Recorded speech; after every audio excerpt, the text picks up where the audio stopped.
Gordon, oui. Vous vous rappelez de la fille complètement asphyxiée qu'on a retrouvée? J'ai fait son autopsie. Bah, très bien, allons voir le corps alors. Non. Comment ça non? Ça fait 10 ans qu'on bosse ensemble, c'est la première fois que vous faites un coup pareil. Mais écoutez, je vais tout vous expliquer. Bon, déjà, voilà, le corps, il était complètement plein d'héroïne, c'était shooté à mort. Mais ça, on s'en fout, non, l'important c'est que je l'ai mis sur la table d'opération, voilà, j'allume tous les projets, etc. J'étais prêt à l'opérer, et puis tout d'un coup, pouf! Boum. Pouf! Tout le matériel électronique capote. Et alors? Bah c'est vraiment pas normal. Ça c'est pas normal, expliquez-vous. La gamine est radioactive, Gordon. Vous foutez de moi? Si, le test Gégère est tout à fait formel. Il y avait assez de rayonnement pour la tuer et moi avec. Non, j'ai dû appeler le service sanitaire fédéral. Vous savez, les radiations, ça réchauffe le corps, ça accélère la décomposition. Je peux pas vous dire à quelle heure exactement elle est morte. Alors si, je peux vous dire que c'était entre vendredi et samedi. Génial. Qu'est-ce que c'est que cette merde? Écoutez, mais bon, vous me connaissez. Je vous ai pas laissé sans rien, j'avais toujours un petit plus. Je sais exactement comment elle est morte. D'accord, continuez. Intoxication. On a retrouvé dans son estomac un petit préservatif. Au fond, il y avait une sorte de poudre blanche fluorescente. C'était vachement radioactif, ce truc-là. Vous me perdez, docteur. C'est pas plus qu'à vous, vous savez.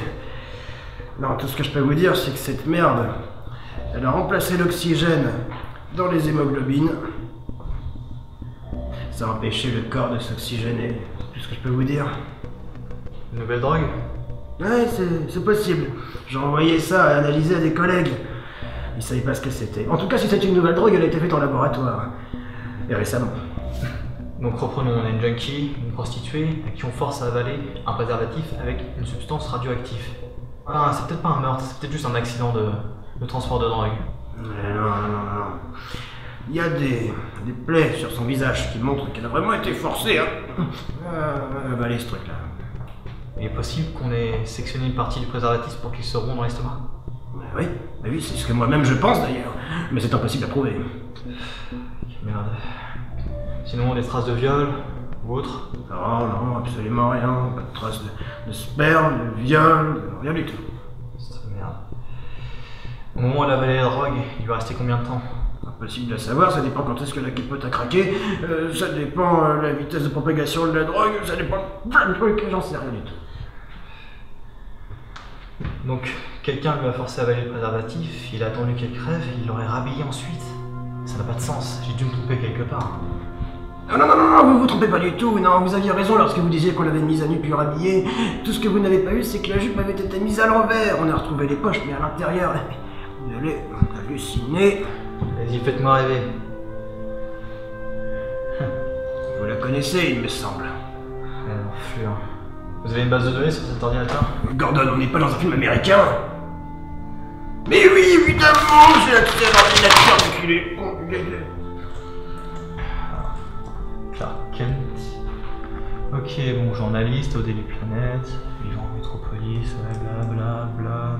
Attendez, ce nom, j'ai déjà vu quelque part. Dans le dossier de la victime. Il est né à Smallville. Mais c'est censé nous dire quelque chose, ça? Tout comme la victime. Je pense que monsieur a mérité une convocation au commissariat. Je vais appeler Lorenzo. Vous avez pas choisi le plus clean d'entre nous pour travailler? Et c'est justement parce qu'il n'est pas plus clean d'entre nous que je vais le prendre. Attendez, Gordon. Je vous ai pris le meilleur pour la fin. Vous connaissez... Voilà. On a trouvé une empreinte. Sous la jupe de cette jeune fille. Je l'ai directement envoyée au labo. Vous avez gagné une tournée, docteur. Salut Lorenzo, comment tu vas? Écoute, je suis sur une grosse affaire là. Je vais aller interroger un journaliste, il est fouineur et tout frêle. Oh que oui, bien plus grosse que dans l'affaire dans laquelle tu trempais. Ok.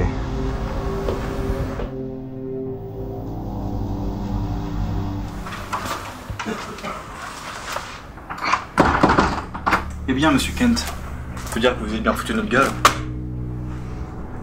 Écoutez, je suis journaliste. C'est mon métier d'être là où il faut pas. Bon, je connais déjà la réponse, mais je vais vous poser la question. Connaissez-vous Kitty Way? Oui, je la connais. Très bien, continuez, dites-moi pourquoi. Votre numéro se trouvait dans sa jupe. J'ai essayé de l'aider, tout simplement.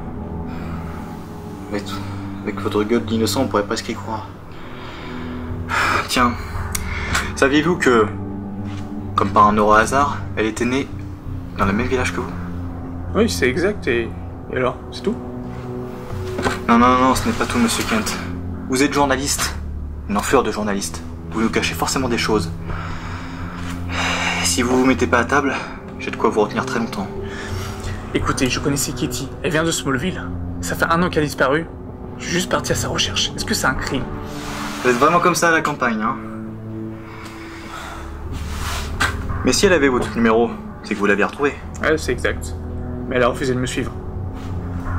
Juste parce que, apparemment, elle se sentait mieux là où elle était. Très bien, dites-moi plus. C'est tout, vous voulez savoir quoi d'autre? Je sais pas, peut-être comment vous l'avez retrouvée? Les rumeurs, les potins, etc. La Gotham, bien sûr. Écoutez, monsieur Kent.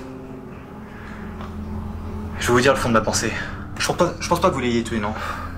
Mais si vous parlez pas, je connais des mecs derrière cette porte qui vous casseront la gueule pour obtenir des informations. C'est une menace? C'est un conseil. Où étiez-vous vendredi et samedi? Dans le sud de la ville, dans le métropolis, dans mon appartement. Je vous conseille d'appeler un avocat, monsieur Kent.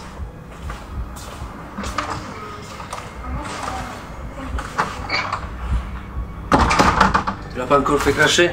Tu me connais, je suis un tendre. Regarde ce que je t'amène. Le dossier sur les empuses.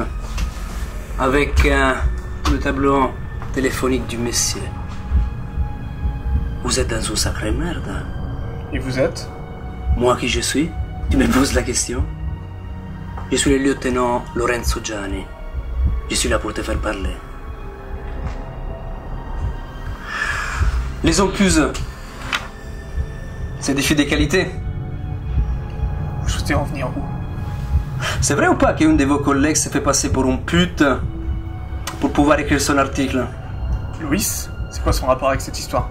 Alors vous savez quoi? Je vais la convoquer maintenant et je vais lui demander des informations. Non, vous touchez pas un seul de ses cheveux, d'accord? D'ailleurs, je suis sûr qu'elle sera beaucoup plus docile que vous. Quoique, tu sais, Gordon, Greg l'a eu et lui a tenu tête. En même temps, on parle de Greg. Ok, j'ai un nom. J'ai un nom.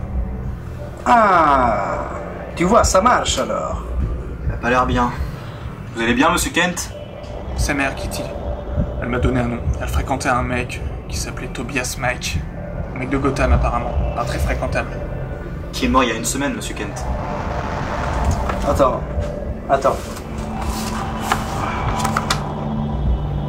Bah, ça explique toujours pas comment on a fait à retrouver les cadavres. Regarde sa relevé téléphonique. Il y a un problème. Mais ça, c'est une bague de l'ordinateur. C'est possible. Monsieur Kent, samedi à 23h40, vous étiez à Smallville. Comment expliquez-vous le fait que 5 minutes après, je parlais avec vous? Écoutez, c'est simple, c'est juste que... Sérieux? Putain. J'appelle le doc.